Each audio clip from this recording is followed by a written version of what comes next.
कठिन शब्द को आधा आधा पेज और डिक्टेशन को 5-5 बार जरूर लिखें, इससे आपको अवश्य लाभ मिलेगा।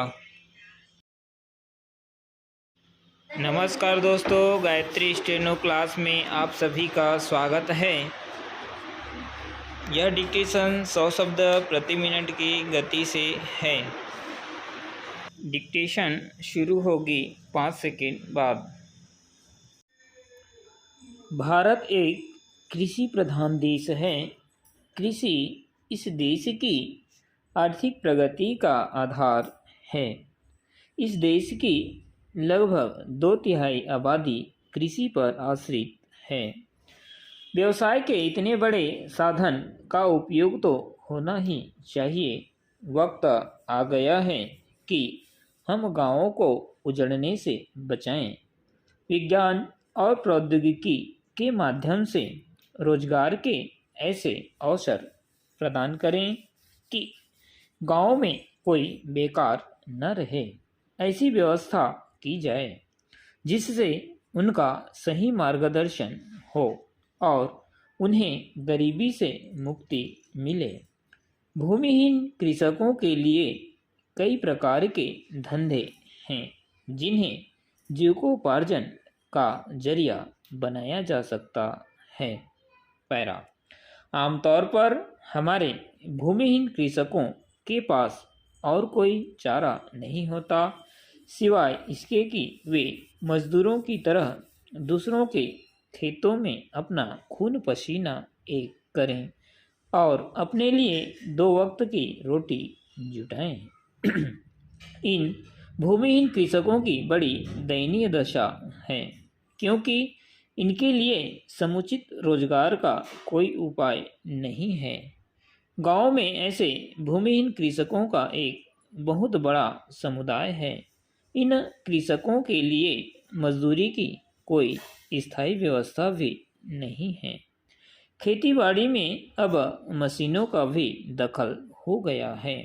पहले जहां खेतों में जोतने के लिए हल चलाए जाते थे वहां ट्रैक्टरों से काम लिया जा रहा है। उसी प्रकार बुआई, कटाई, गहाई आदि कार्यों में भी मनुष्य की जगह अब मशीनें स्थान ले रही हैं। ऐसी स्थिति में हमारे भूमिहीन कृषक कहाँ जाएं, क्या करें? यही कारण है कि आज गांव का गांव खाली हुआ जा रहा है। रोजगार की तलाश में वे दर दर मारे मारे फिर रहे हैं। इस हेतु उन्हें अपने गांव तथा राज्य को छोड़कर अन्य राज्यों में पलायन करना पड़ रहा है। पैरा यह प्रसन्नता की बात है कि इस कृषक संगठन में केवल खेतिहर लोग ही सम्मिलित नहीं हैं, बल्कि वे सब भी हैं जिनका खेती से संबंध है और जिनका दैनिक जीवन में किसानों से संबंध पड़ता है। हमारे किसान भाइयों का काम कुछ इस प्रकार का है कि अधिकतर उन्हें खेती संबंधी कार्य के लिए गांव में ही रहना पड़ता है। इसलिए ऐसे अवसर निर्मित करना जिससे उनका संपर्क दूसरे क्षेत्रों में काम करने वाले लोगों से हो सके, केवल उन्हीं के लिए नहीं अपितु दूसरे लोगों के लिए भी मूल्यवान है।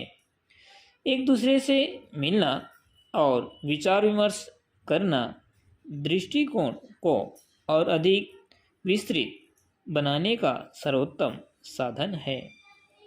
हाँ, यह बात ध्यान देने योग्य है कि किसान की आर्थिक स्थिति खराब होने के कारण वह बैंक की अदा नहीं कर पाता है और वह ऋणी हो जाता है। सरकार की जितनी भी योजनाएं किसानों के लिए बनाई जाती हैं उनका अक्षरशः पालन होने के लिए एक निगरानी समिति बनाई जानी चाहिए। समिति में एक सदस्य किसान भी हो ताकि वह किसानों की समस्या को अच्छी तरह से सरकार के सामने रख सकें और सरकार द्वारा दी जा रही सुविधाओं का फ़ायदा भी उठा सकें।